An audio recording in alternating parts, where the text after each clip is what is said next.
Hello guys, welcome to Tech Tricks tutorial. In today's video, I will show you how to make roles in Discord Mobile.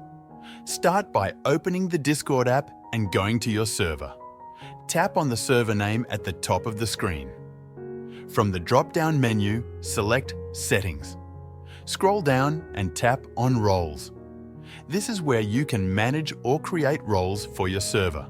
To create a new role, tap the plus icon on the Edit Role page. Start by giving your role a name, like Admin.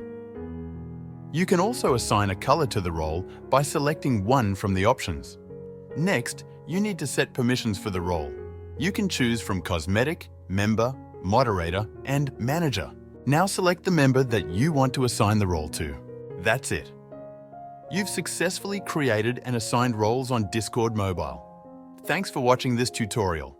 If you found this video helpful, please like and subscribe to our channel for more tech tips and tutorials.